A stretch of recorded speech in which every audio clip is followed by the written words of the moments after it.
Okay. Hello, good evening, all.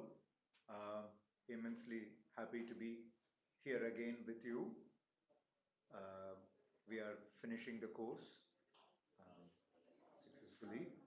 I have with me Ms. Aritra Saha, my PhD scholar.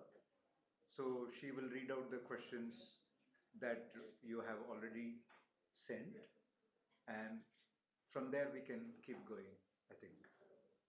So let's start, Aritra. Sure, sir. Sir, Kushal K asks how a hearing impaired person can adjust with the society, or the person should know how to interact with the hearing impaired person. Okay, this is it's by Kushal. Okay, Kushal. okay, Kushal, very nice question.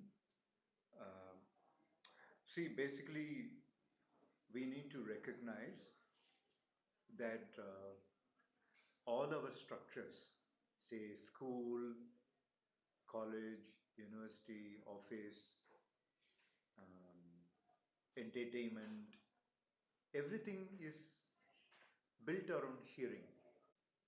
Uh, Give to the idea that deafness will involve accommodation. That is, we need to make adjustments in everyday family life uh, and so on, as much cultural inclusion as possible. Then deaf people may not be feeling alienated in family setup, personal interfriendship setup, and so on. Uh, this is not a fuller answer, but this is the beginning of approach in life. But if you have more specific ways of uh, specific modes of accommodation in mind, say friendship and other things, you can write more. Okay? Yeah. P. Venugopala Rao says, Okay. I gain much knowledge with course, Okay. but I am facing problem to follow the interview session because of the pronunciations of foreigners. Huh. To overcome, it is better to provide e-text. Okay. So we have there was some problems in communications of transcripts and so on. But recently, we have emailed all the transcripts, Venugopal sir. Uh, so it should be now accessible to everyone. Um, yeah, so that's what it is. Yeah. Peter Gibson, he says, this lecture series is breaking new ground in India, educating the mass on the subject, though in a more pragmatic way, is absolutely fundamental to improving the full and equitable inclusion of PWD in India, or at its best, indifference are the root cause of marginalization of PWD. Your closure is excellent for academics who are already on board with the concepts and intentions of such a course. What can be done by activists in the education sector to help reach the masses? As was the government's intention when it made it compulsory for higher education institutions to conclude elementary elements of disability awareness in their curriculum. To take this farther and more impactful, in a general way, there needs to be an inclusion of these concepts to the human spectrum at the 8th grade onwards so that children growing up with, will understand the importance and social responsibility aspects of not behaving in ways that marginalize minorities of any group, whether they be within the spectrum of any minority, PWD, LGBT, foreigners, different skin color, or whatever makes them a minority in their current environment. They should be accepted, tolerated, and their views heard without rejection. I can imagine that in any subject of education, there could be a module on equitable access for all, including PWD. The most obvious is the physical aspect of accessibility in architecture, and that is there somehow already through, although it is not given the importance it deserves.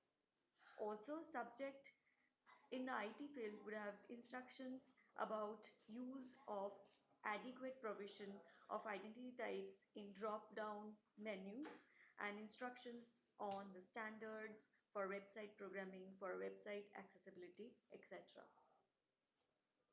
All right, Peter, Peter Gibson, thank you for your comments. See, yes, an lectures, academic lectures, interviews, course like this is important because one, it gains a fuller, deeper understanding of what disability is and what is not disability. But at a practical level, you're right.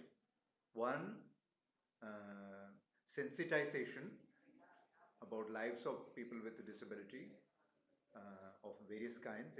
Sensitization should happen. Then disability awareness, like caste awareness, race awareness, uh,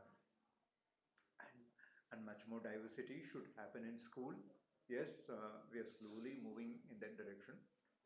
And three, um, negative stereotypes needs to be challenged, and that happens through movies, films, art, music, culture, expressions, and much more. And people with a without disability, uh, they need to do it together, most definitely. And sometimes legal interventions are important when things are not working. That is where web accessibility and other things that you were talking about comes into picture. Thank you, Peter. So Trisha asks, can you please explain this course in more detail, please? Well, I draw your attention to the first video introduction that will give you the bigger picture of the course, and one goes from there. Okay. Uh, Bhuvanesh Kumar says, Sir, I am a visually challenged athlete from Chennai. I would like to do my PhD thesis on disability studies and sports. I have chosen two visually challenged American athletes' life story. Marla Runyan's biography, No Finish Line, My Life as I See It, and Touch the Top of the World by Eric Weimer. Can you please give me some guideline and share your peace of mind, sir? Who is the person? Bhuvanesh Kumar. Bonish Kumar, fantastic. Good to know that you are an athletic, and also pleased to know that you want to do a PhD in disability studies with sport theme. Disability and sport is actually a new subfield in itself. See, lots of people just write on Google Scholar disability and sport. You will come across many entries. uh, Disability in sport has become important because, see, in sport, fitness is a very important idea, capability is a very important idea, competitiveness is a very important idea, and there is something called spirit of sport, being sportive. Uh, See, a lot of people battle immense amount of pain, stoically, sportively, you know, take it in your stride, they say. So there is plenty of connection. The visually impaired people and their autobiographies that you mentioned is definitely doable. I strongly suggest that you read basic books on autobiography. One of them is reading autobiography by Sadoni Smith, Sadony Smith. That gives a textbook introduction to a field called autobiography. You will certainly benefit by uh, lots of insights, and then one connects both. Disability and life writing is a great area. Within that, disability and sport is certainly uh, and one of the advantage of you doing disability and sport is the topic will directly speak to you. You know, you are an athlete and disabled and deep interest in disability studies. It's a winning combination. All the very best. Yeah. Uh, Ritika Kamasuri says, despite reading Mia Minga's essay, I couldn't quite capture what access intimacy means definitively. I have a vague idea, but I won't be able to explain if it is asked. Could you please explain the idea of access intimacy with examples? Oh, great. Ritika, this is a very nice question. One of the virtues of doing this course, both as a teacher, student, observer, in whatever capacity, we tease out concepts in their fullest detail so that we just do not throw jargons like this and get away. So you're basically asking, hey, what do you mean by this concept? Right. So access intimacy, see, Pam, the example is, I'll give an example and then we'll try to define it. Um, Suppose I want somebody to take me uh, to the library. I want to go to library and I need somebody's help. So, so I will hold somebody's hand and take. So first of all, it is some kind of help being done. Uh, it could be friendship, or it could be just a stranger who helps me cross the road. But it is about accessing something, accessing a library, accessing roads, accessing knowledge. Somebody may read it for me, read an entire book for me. And I have grown up hearing, reading books, people reading for me throughout days and nights. Suppose I have exam tomorrow, my friends used to read for me all night actually. Not without being mindful of they losing sleep. In the process, I developed plenty of, well, deeply important friendships with people. But you can say access friendship, but friendship has a specific cultural meaning. It seems because of an access need, because two people are coming together in doing a task, there is some intimacy developing. But that intimacy is not uh, because of romance, it is not because of filial relationship, it is not even friendship sometimes. A stranger can come and read for an hour and go. But there is some connection established, there is some chemistry. And that it is useful to have this concept called access intimacy because you are talking basically about some kind of intimacy or chemistry between two people developing on account of access requirement, and that's called access intimacy. Nothing more, nothing less. The hope that happens answers your question, Ritika. So she has two more questions. Yes. What's your take on the first person versus identity first language debate? Yeah, this is very interesting. People say first person means people with a disability. I am a person first, then comes disability.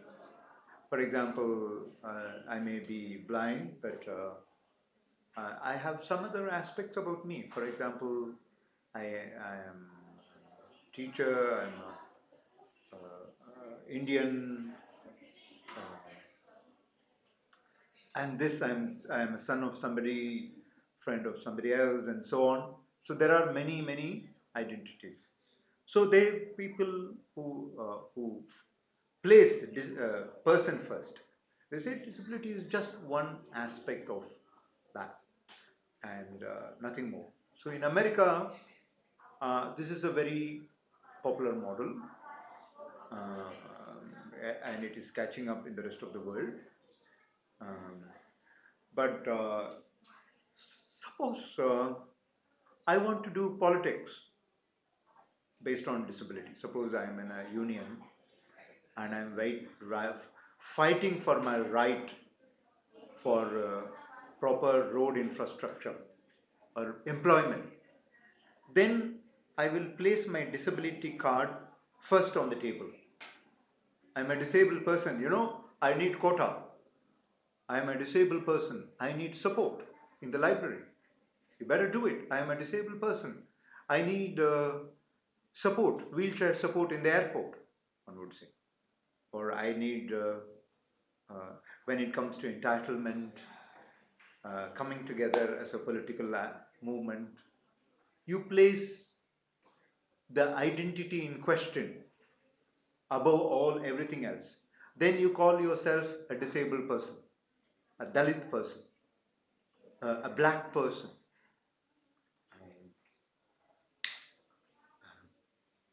a woman with uh, a special requirement, and so on. So that is when disability first language comes. Disability. So these positions are shifting, means one takes one position as opposed to other, depending on the context. This is not mere language game. This is serious political, uh, you know, political maneuvering. It depends on what you want to do. Suppose you are going in a car and you want to turn right or left, and you put the indicator on. It's like that, and you would like what you want to indicate, whether you are a person first. Well, I'm an individual, Then you don't say I'm a disabled person. I'm a person. But when you want to make a political point about disability, you say I'm a disabled person. So these are shifting positions, shifting indicators, if you like. Yeah. She also asked, this course has been a great learning experience, and I am immensely thankful to Dr. Karah. If one wants to learn under your guidance, how can one go about it? Would it still be possible to contact you after the end of this course? Of course, yes. Please write to me. I can take it from there. Karah, HKARAH at IITM, TM for Madras, Karah at iitm.ac.in. Maybe Aritra, you can text them there.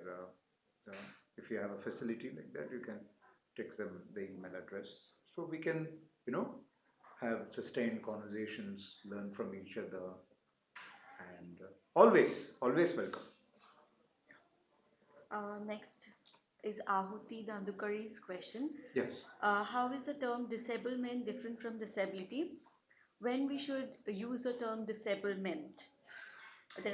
Disablement is a categorization. It's like a description. Sometimes you're making a statement about a medical issue. Then you can say disablement. And it's kind of a adverb. It is used more in situations where you need to have a clinical understanding.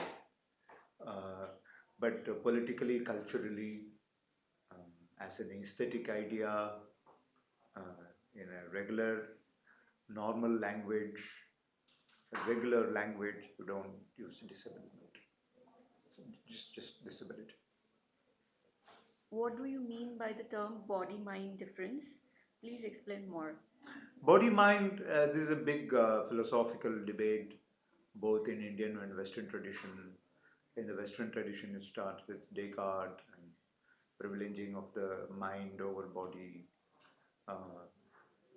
Well, basically, seeing mind as a different entity, mind as a thought process. It is higher than body that has senses. It's bound to senses, touch, smell, body. So mind is a higher level thought and so on.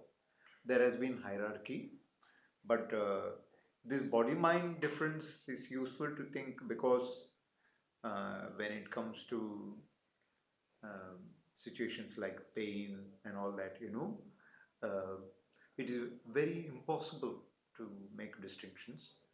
I may say I have immense pain in my left hand, and if the pain is acute, I won't be able to sleep. I won't be able to make any distinction between, oh, my mind is happy, but my body is paining. Nobody says it's a ridiculous idea to say like that. So when one is in pain, one handles it, you know. So body and mind distinction goes away in that sense. But body and mind, people make distinction because thinking, creativity, imagination, all that one can do even if body is not moving. For example, some of you may be sitting before the camera, but your mind may be elsewhere. So to make such observations possible, this body-mind distinction, body-mind, body/mind binary is likely to persist. Hmm? Although that by Arthashastra, disability, and the like. I refer you strongly to that. So would you please suggest another Indian disability scholar who have worked on literary disability studies apart from Professor Shilpa Anand from our course content, which can be the eminent disability theories in Indian context? There are immense amount of works emerging already on Indian autobiographies, Indian fiction, Indian poetry. Uh, I think you could just Google Scholar. I don't remember at the top of my head at the moment. I'm sorry for not being helpful at the moment, but uh, um, yeah, it's um, there are works happening in this direction. Um, Next is Shushma Karge. Okay. She asks uh, how to keep disability students motivated in studying. What sort of assessment can be taken to disabled students? Sushma, it depends on what disability you're talking about. Obviously, you're talking about challenges in including them in the classroom. But if you are more specific, then I may have a suggestion or two. But it all boils down to uh, keeping them engaged in the classroom. But again, it depends on disability. Can you be more specific so that we can have a chat about it? So that's all the questions we have. Okay. So I'm here for some more time. If you all have other questions and maybe people who ask the same set of questions, you can also get back. Uh, I'm waiting for you. But other than that, hopefully you all found the course useful. Uh, Actually, you know, I, in addition to me giving regular lectures, I have combined different ways of doing. One of them interviews. I'm sorry, some of you found interviews difficult because some transcriptions were late. They reached you late. And second, some foreigners, well, non-native speakers of English, they have different accents from us. So that means you had special challenges. Uh, well, this is a hard bargain because you get people doing very good research from outside, research and teaching on disability. But accents and so on. I apologize for the late transcripts, series of coordination issues and admin issues and other things. I profusely say sorry for that. So we have another question from Ritika Ramasuri. Okay. Not all of us have a background in English literature. Okay. Would there be questions from literary works in the exam as well? See, one or two literary examples, but you know, Rizika, they are very. See, for example, in one section, I have given a simple poem, a poem that can be understood by everyone. Uh, all they need is a school going experience. From that, I have asked straightforward disability question. But there is nowhere very hard literary stuff is never given anywhere, Ritika. So not to worry at all. Sir Ahuti Dhandukia says, thank you, sir. The course has been very helpful to me. Surely it will be very useful to me in my PhD research on disability studies in literature. All the very best, Ahuti. It's good to know that you're doing a PhD in disability studies. I'm looking forward to learning more from your thesis and your insights. Okay. Next question is from Sharda Devi. Okay. Sir, personally, which term do you prefer, disabled or differently abled? Shraddha, I prefer the word disabled personally, but you know, I don't want to get into policing business. Hey, why are you saying differently abled? Yeah, hey, why are you saying visually challenged? Why are you saying this and that? I think, uh, see, we all have comfort zones in everyday life. Language is also a comfort zone. You know, many of us don't like grammar classes, but we love language.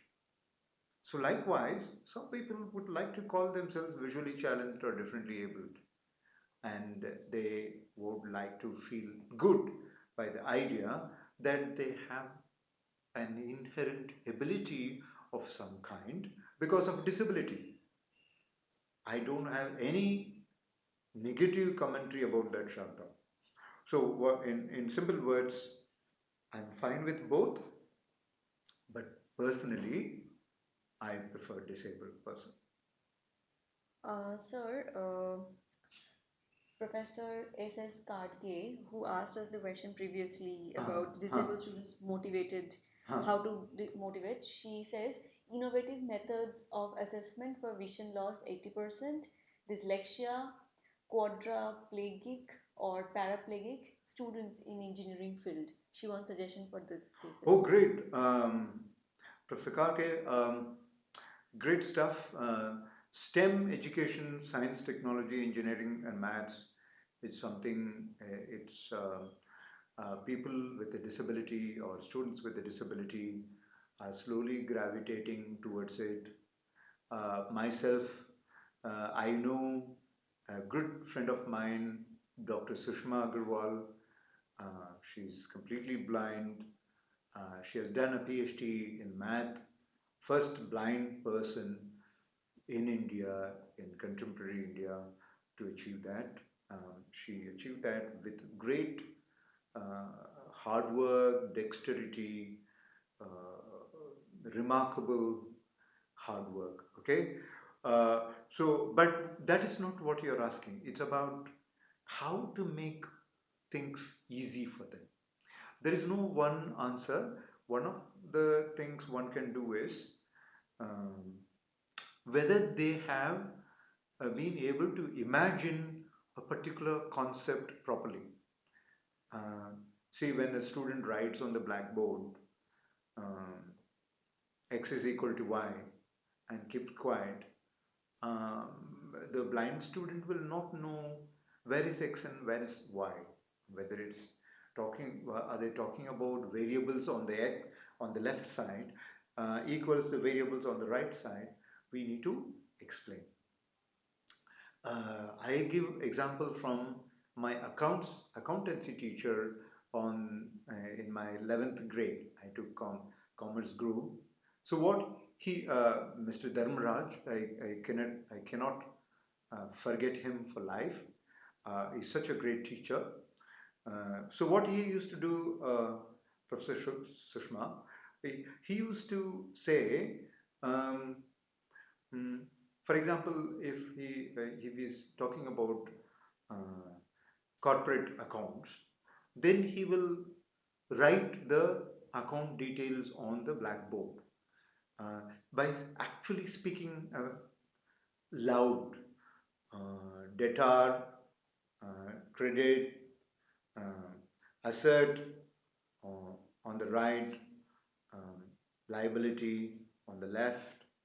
Um, so he used to put the entire ledger entry on the blackboard, calling left, right every time. Um, Once I became aware that certain things go left left side in accountancy and certain things go in right, when I became familiar, then he stopped saying left and right. Then I used to call out loud saying, sir, this is your writing on the left. He made me fully engage, visualize the blackboard. I think one of the ways to do is to make the teachers should sit extra little bit. I wouldn't say for the whole semester, extra bit, at least 2 hours for a semester. I'm only saying 2 hours to exactly know how a student can visualize the graphical stuff on the board or paper. And every student is different. Dr. Sushma Agarwal, whom I am referring to, has she has great mathematical imagination, and the ways in which she did math and the ways in which your student will do math will be very different. And it's better to ask how they visualize um, intensely visual graphical representations that one will find in natural sciences, material sciences, and math. And then the ball will start rolling. This is one method. There are many other descriptions, apps. These days, apps are available. Nowadays, screen readers are able to read math. On the question of experiments in sciences, well, um, again, this comes to imagination. Whether a blind person can handle chemicals in a beaker, I think it will be difficult, but that does not mean a blind student cannot do experiments. Somebody, he or she can have access intimacy. I'm going to that again. With another student or a teacher or a TA or a research assistant who would provide him or her um, a helping hand to do the experiment, and the student in question or the teacher in question, the disabled person, the disabled scientist, can actually advise what experiments to conduct in what scale and in what measurement. That is entirely possible. So what am I saying in one sentence? Visualization. Both the teacher and student should be in some level of syncing when it comes to imagining this possibility. Hope that answers, Professor. So Ritika Ramasuri asks, would you also be launching a sequel to this course in the next cycle of NPTEL courses? It's a good question, Ritika. Maybe yes, one should do. Maybe more focused. Maybe disability and rhetoric, or disability and culture, or disability and science. Why not? Um, this is not a promise, but it's good that you asked me. It'll make me think deeply so that I can think about something. No, it's nice to think in such terms, Ritika. So that's all the questions and suggestions we have. Okay, maybe let's wait for a minute and see whether anybody has. Otherwise, we can uh, say goodbye for now. Okay. Yeah.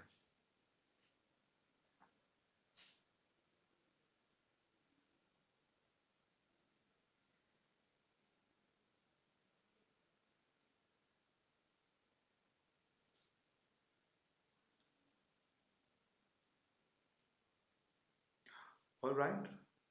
I think are we done? We don't have any more questions. Any more questions? Okay. Thank you all for taking time to do this course. Hope you found it interesting. Uh, Hope we'll be in touch. Okay. Thank you. Thank you all. If there is any question, maybe you can ask now. Otherwise, we'll say bye for now. I think we are done, right? Yes, sir. Looks like, yeah. Maybe you can inform the other person to switch off the camera.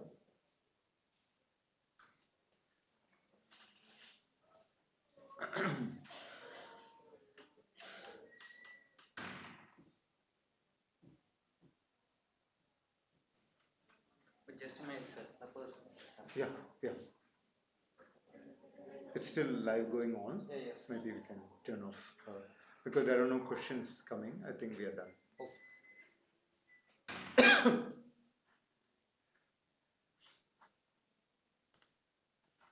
Haritra, Yes, sir. we are done, right? Oh, yeah.